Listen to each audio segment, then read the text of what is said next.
আপনারা আমার আগের এই ভিডিওটি দেখার পর হয়তো অনেকেই আমাকে গালি দিয়ে জিজ্ঞেস করবেন, এখন কি আমরা সবাই তাহলে কন্টেন্ট ক্রিয়েটর হয়ে যাব?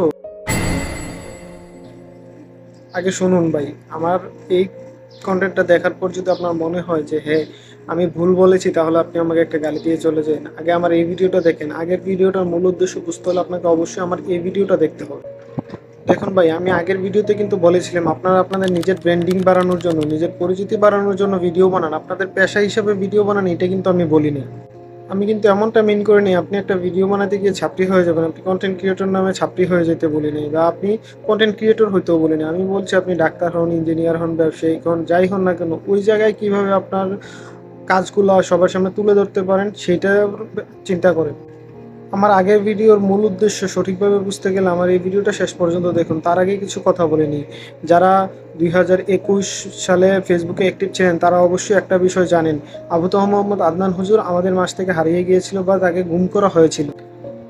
তাকে পাওয়ার জন্য আমরা সবাই নিজ নিজ অবস্থান থেকে আমরা সর্বোচ্চ চেষ্টা করেছি। কেউ পোস্ট শেয়ার করেছি, কেউ আমরা পুলিশের সাথে যোগাযোগ করেছি, কেউ আত্মীয় স্বজনের সাথে যোগাযোগ করেছি, কেউ দেখেছি কিনা সেটা জানার চেষ্টা করেছি।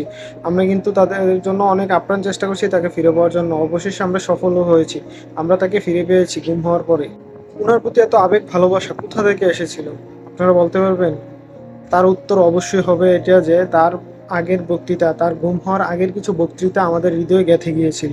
তার কিছু ভিডিও আমাদের কাছে এসেছিল এবং তার কিছু বক্তৃতা অনেক সুন্দর ছিল এবং অনেক উপকারী ছিল আমাদের জন্য, যার কারণে আমরা তার প্রেমে বা তার প্রতি একটু মায়া মহব্বত বেড়ে গিয়েছিল।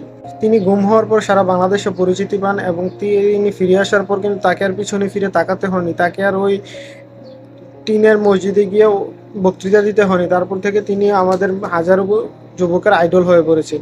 তিনি পুরো বাংলাদেশে এখন পরিচিত। এখন আসে মূল কথায়, ওনার মতো এমন হাজারো মানুষ বাংলাদেশ থেকে গুম হয়েছে, তাদেরকে অনেককে আমরা ফেসবুকের মাধ্যমে চিনতেও পেরেছি, অনেকের ফেসবুকে হারিয়ে যাওয়া পোস্ট আমরা শেয়ার করেছি, কিন্তু তাদের মধ্যে কয়জনকে আমরা মনে রেখেছি?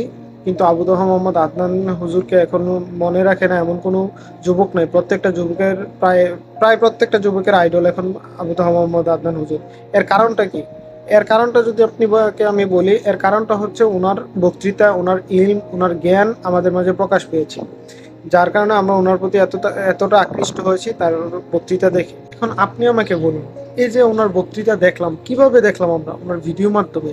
উনি আগে ভিডিও করছে বিদায় কিন্তু আমাদের কাছে সেই ভিডিওটা এসেছে এবং আমরা দেখেছি, দেখে ওনার প্রতি আসক্ত হয়েছি বা ওনার কথাগুলোর প্রতি আসক্ত হয়েছি বা ওনার কথাগুলোর মায়া পড়ে গেছি বা ওনার কথাগুলো ভালো লাগছে বিদায় ওনার আল্লাহর খুশি রক্ষার্থে ওনার প্রতি আমরা ভালোবাসা দেখাচ্ছি। এখন উনি যদি আগে ভিডিও মেকিং না করতো, ভিডিও না রাখতো, তাহলে উনি কি আমাদের মধ্যে এত পরিচিত হতো বা আমরা ওনাকে মনে রাখতাম? এটার উত্তর হবে অবশ্যই না। তো এখন আপনি বুঝুন এই ভিডিও বানানোর গুরুত্বটা কতটুকু। এখন অনেকে বলবো উনি তো হুজুরের জন্য বানায়। উনি কিন্তু কন্টেন্ট ক্রিয়েটর না, ওনার কাজ হচ্ছে ওয়াজ করা বা বক্তৃতা দেওয়া। উনি কিন্তু কন্টেন্ট ক্রিয়েটর না, তারপরেও উনি ভিডিও বানাচ্ছে।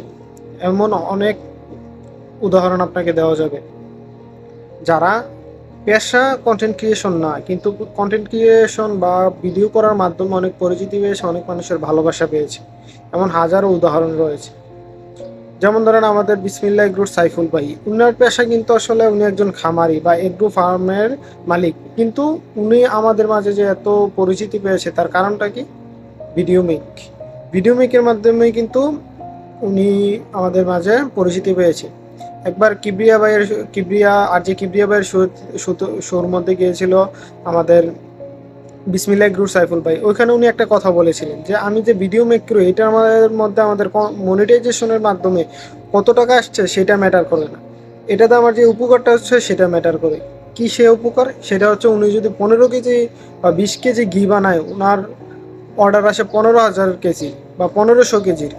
এই যে এত চাহিদা কিভাবে আসে ওনার কাছে? ওনার বিক্রি করার ওনার কাছ থেকে ঘি নিতে হলে আমাদের 1 মাস 1.5 মাস অপেক্ষা করতে হবে।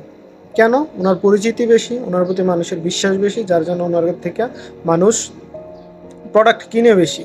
আপনার ফেসবুকে আছে বিদায় কিন্তু ওনার থেকে আমরা প্রোডাক্ট কিনি। এখন আসে মূল কথায়। এখন ভাই আপনি আমাকে বলুন, আমি কি আপনাকে ভিডিও করার কথা বলে ভুল কিছু বলেছি?